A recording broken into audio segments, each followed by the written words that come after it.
பிரியமானவர்களே, ஆண்டவராக இயேசு கிறிஸ்துவின் நாமத்தினாலே உங்கள் யாவரையும் நான் அன்போடு கூட வாழ்த்துகிறேன். எல்லாருமே சந்தோஷமா இருக்கிறீங்களா? இந்த நாளிலே தேவனாகிய கர்த்தர் நம்மோடே கூட பேசுகிற ஒரு வார்த்தை என்னவென்றால், யோவேல் தீர்க்கதரிசியின் புஸ்தகம் 2ஆம் அதிகாரத்தினுடைய 26ஆம் வசனம். நீங்கள் சம்பூரணமாக சாப்பிட்டு திருப்தியடைந்து உங்களை அதிசயமாய் நடத்தி வந்த உங்கள் தேவனாகிய கர்த்தருடைய நாமத்தை துதிப்பீர்கள். என் ஜனங்கள் ஒருபோதும் வெட்கப்பட்டு போவதில்லை. அல்லேலூயா! இந்த வார்த்தையை கேட்டுக்கொண்டிருக்கிற தேவனுடைய பிள்ளைகளே, கர்த்தர் இன்றைக்கு நமக்கு ஒரு வார்த்தையை கொடுக்குறாரு. நீங்கள் சம்பூரணமாய் சாப்பிட்டு திருப்தி அடைந்து உங்களை அதிசயமாய் நடத்தி வந்த உங்கள் தேவனுடைய நாமத்தை நீங்கள் துதிக்க போகிறீங்க.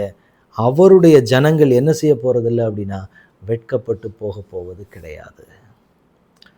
அநேக சூழ்நிலைகளில் நம்ம போகும்போது, சில ஒரு வியாதியோ அல்லது வேதனையோ நம்ம கடந்து போகும்போது, இந்த சூழ்நிலையிலே நான் வெட்கப்பட்டு விட வேணும், இந்த சூழ்நிலை என் வாழ்க்கை என்ன செய்து விடுமோ அப்படின்னு சொல்லி நிறைய நேரங்களில் நமக்கு ஒரு பயம் உண்டாகும்.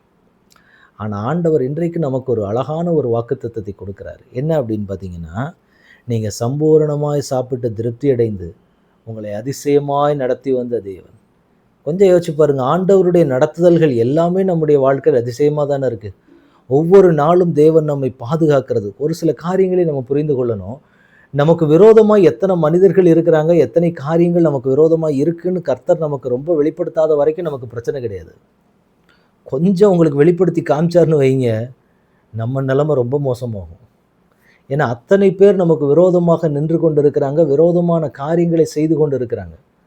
அப்போ ஆண்டவர் எனக்கு துணை நின்று எல்லா காரியத்தையும் ஆண்டவர் செய்ய விரும்பி செய்யக்கிற காரியங்களை வைக்கிறாரு அப்படின்னா, விரோதமாக நிற்கிற அநேக காரியங்களை கர்த்தர் என் கண்ணில் காட்டுறது கிடையாது, ரொம்ப வெளிப்படுத்துறது இல்லை.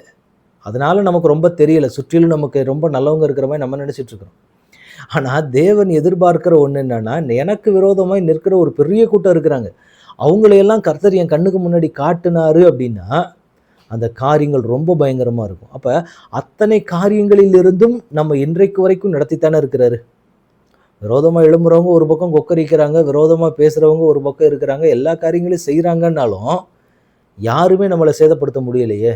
விரோதமாக அவங்களும் சில காரியத்தை செஞ்சுட்டு தான் இருக்கிறாங்க, ஆனாலும் நம்மை மேற்கொள்ள அவர்களால் முடியலை. இதுதான் தேவன் உங்களோடும் என்னோடும் இருக்கிறார் என்பதற்கான ஒரு அடையாளம். அப்போ நாம் நினைப்போம், இந்த நேரத்தில் நான் வெட்கப்பட்டு போயிடுவேனோ, என் கையில் ஒன்றுமே இல்லாத நிலைமை, இந்த மாதிரி ஒரு சுச்சுவேஷன் வந்துட்டா நான் என்ன செய்கிறது, இந்த மாதிரி ஒரு போராட்டம் வந்துருச்சுன்னா, இந்த மாதிரி ஒரு வியாதி வந்துருச்சுன்னா நான் என்ன செய்கிறது அப்படின்னு ஒரு கலங்கின நிலைமையில் நீங்கள் நிற்பீங்கன்னா, உங்களுக்கும் எனக்கும் கர்த்தர் சொல்கிறாரு, நீங்கள் சம்பூரணமாய் சாப்பிட்டு திருப்தி அடைகிற வாழ்க்கை தான் நீங்கள் இருப்பீங்க. ஏன்னா கர்த்தர் உங்களோட கூட இருக்கிறாரு. நீங்கள் அவருடைய ஜனமாக இருக்கும்போது எப்படி ஆண்டவர் உங்களை வெட்கப்பட விடுவார்? அந்நியருடைய கைகளை உங்களை எப்படி ஆண்டவர் விட்டு கொடுப்பாரு? நீங்கள் எல்லாருக்குள்ளேயும் ஒரு விசுவாசம் இன்னைக்கு துளிர் விடணும். என் தேவன் என்னை அந்நியருடைய கைகளில் விட்டு கொடுக்க மாட்டார். என்னை சரிப்படுத்தணும்னு அதை கர்த்தரே செய்வார். மனுஷங்க கையில் விட்டு கொடுக்க மாட்டார், பிசாசுடைய கையில் விட்டு கொடுக்க மாட்டார். அவரே என்ன காரியத்தை செய்யணுமோ அது அவருக்கே தெரியும். அப்போ இந்த ஒரு விசுவாசம் நமக்கு கண்டிப்பாக வேண்டும். தன் பிள்ளையை விட்டு கொடுத்துட்டு ஆண்டவர் வேடிக்கை பார்க்கிற தேவன் அல்ல. அப்படிப்பட்ட தேவனை நான் சொல்லவும் இல்லை, அப்படிப்பட்ட தேவனை நான் ஆராதிக்கவும் இல்லை. அப்போ இன்னைக்கு நீங்கள் புரிந்து கொள்ள வேண்டிய ஒரு ஆழமான சத்தியம் என்னன்னா, என் தேவன் என்னை நடத்த வல்லவர், என்னை திருப்தியாக்கி நடத்துவார், ஒரு சேதமும் என்று என்னை பாதுகாத்து கொள்வார். அவரால் நான் ஒரு சேனைக்குள் பாய்வேன், அவராலே ஒரு மதிலை தாண்டுவேன்.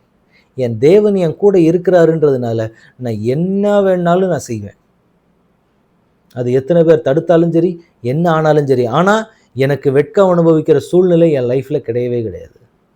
இந்த ஒரு விசுவாச அறிக்கை நமக்கு ரொம்ப ரொம்ப ரொம்ப ரொம்ப முக்கியமான ஒன்று. ஆண்டவர் இன்னைக்கு உங்ககிட்டையும் என்கிட்டையும் அதைத்தான் எதிர்பார்க்குறாரு. அப்படிப்பட்ட ஒரு கிருபையை நாம் ஆண்டவருக்கு கொடுக்க வேண்டியது அவசியமாக இருக்கிறது.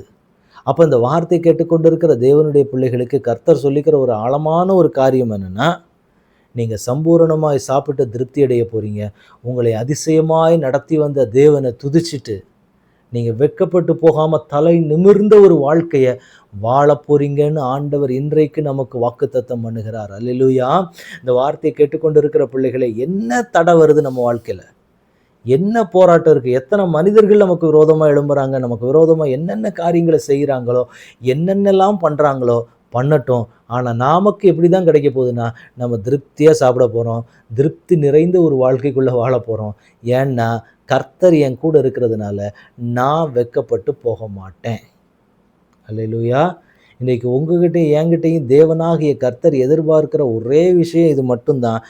நான் சம்பூரணமாய் சாப்பிட்டு திருப்தி அடைந்து என்னை அதிசயமாய் நடத்தி வந்த தேவனை நான் துதிப்பேன். அவர் என்னோட கூட இருக்கிறார். என் கூட கர்த்தர் இருக்கிறதுனால இருக்கிற சூழ்நிலைகளை நான் முறியடிப்பேன். எத்தனை தடைகள் வந்தாலும் என் தேவன் அந்த தடைகளை உடைப்பார்.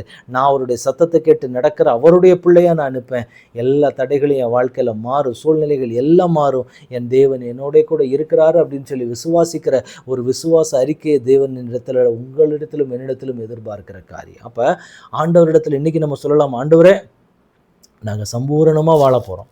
எங்கள்கிட்ட ஒரு சம்பூரணம் இருக்க போகிறது.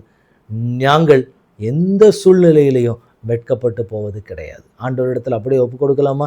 தகப்பனே, உடைய கரத்தில் ஒப்புக் கொடுக்கிறோம். சேனைகளின் தேவனாகிய கர்த்தர் இம்மட்டும் உடைய பிள்ளைகளை ஆசீர்வதித்ததற்காக, பலப்படுத்தினதற்காக, வழிநடத்தினதற்காக உமக்கு நன்றி செலுத்துகிறோம். கர்த்தருடைய அபிஷேக தைலம் முழுவதுமாக எங்கள் மத்தியில் தங்கி இருக்கட்டும். உங்கள் பிரசன்னம், உங்கள் பாதுகாப்பு, மகிமைக்கு நேராக ஒப்புக் கொடுக்கிறோம்.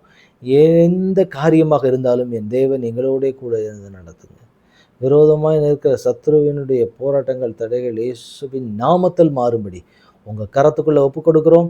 ஆளுகை செய்ய வழி நடத்துங்க. இயேசு கிறிஸ்துவின் நாமத்தில் ஜெபம் கேளும் எங்கள் நல்ல பிதாவே.